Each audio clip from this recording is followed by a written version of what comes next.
Hi everyone, मेरा नाम है सूरज।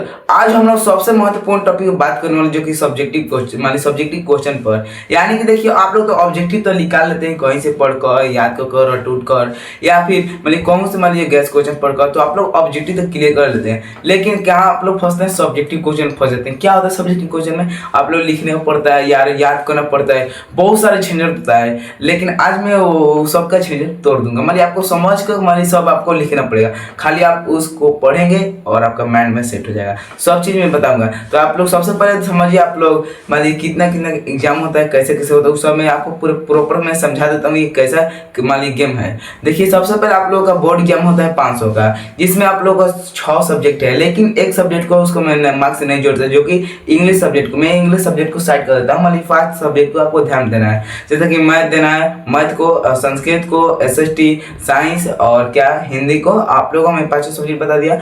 और 5 सब्जेक्ट में हमारी 100 मार्क्स, देखिए 3 गो सब्जेक्ट है जो कि 100 मार्क्स का होता है, और 2 मार्क्स है हमारे 2 सब्जेक्ट है जो कि 80 मार्क्स का होता है। हमारी साइंस और SST 80 मार्क्स का होता है।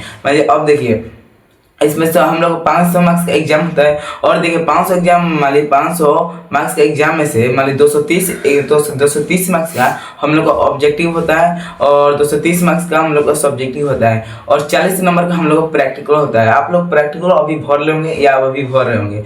तो हम लोग बात करेंगे मान लीजिए जो कि सब्जेक्टिव क्वेश्चन में, मैं सब्जेक्टिव क्वेश्चन पढ़कर मान लीजिए क्वेश्चन बैंक से कैसे ला सकते हैं। मान लीजिए 230 मार्क्स या उससे कम, या मान लीजिए उतने ही, मान लीजिए आप लोग एवरेज ला सकते हैं। लेकिन मैं टाइटल पर लिखा हूँ 230 मार्क्स मान पक्का हो जाएगा।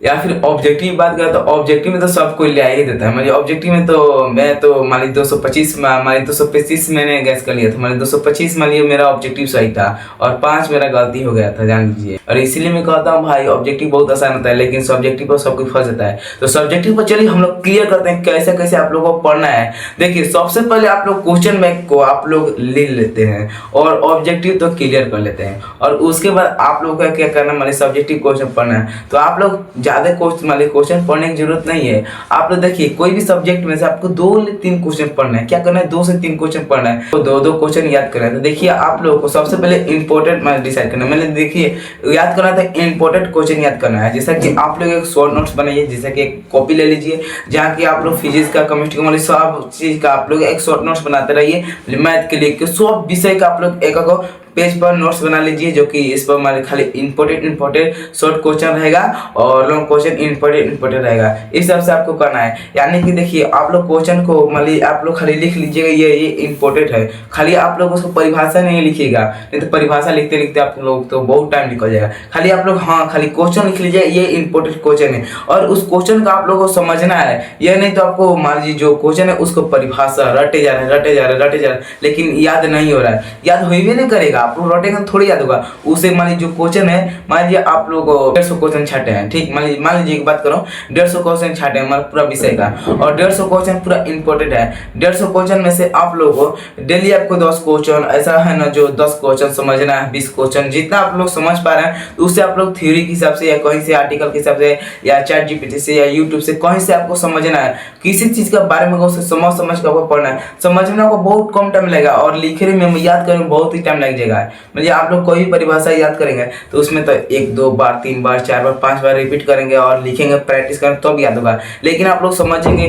तो आप लोग एक ही बार माइंड में समझेंगे, हाँ ये ऐसा होगा ऐसा होगा। आपको एक उदाहरण से बताता हूँ। अगर आप कोई भी मूवी देख रहे हैं या कार्टून देख रहे हैं, तो स्टोरी देखिए, स्टोरी होता है ना, कुछ का स्टोरी होता है, तो उस स्टोरी आपको समझ में आता है, ठीक। वैसे कुछ ना कुछ स्टोरी होगा SST में, या साइंस में, या संस्कृत, हिंदी में, सब चीज में स्टोरी रहता है भाई। जैसा कि हमारी दही वाली मंगमा हो गया, तो उसमें कुछ ना कुछ स्टोरी है, जो एक बहू होती है नजमा, और मंगमा एक माली सास होती है उसकी, और पोता पोती के इसके बारे में कहानी है। इस सब को आपको समझना है। यानी कि आप लोग परिभाषा कदम रट लीजिए, नहीं याद होगा, इसलिए आपको समझना है। ये था, मान लीजिए आप लोग करते हैं तो मान लीजिए परिभाषा आपको मान लीजिए रटने की जरूरत नहीं पड़ेगा। उसके बाद में आप लोग विजुलाइज करना है। मान लीजिए पूरा लिख को आपको विजुलाइज कर लीजिएगा। मान लीजिए लास्ट वीक में, मान लीजिए एग्जाम के टाइम से आप लोग क्वेश्चन को, लॉन्ग क्वेश्चन को विजुलाइज कर लीजिएगा कैसे कैसे करना है।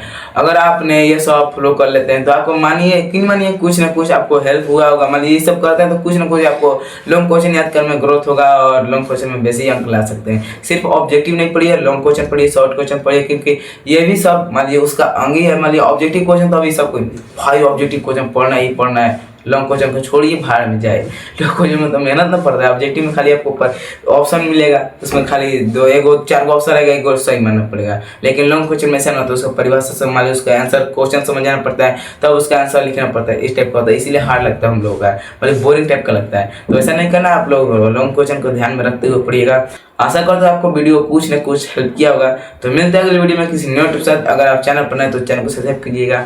तो मिलते हैं अगले वीडियो में, तब तक के लिए जय हिंद, जय भारत।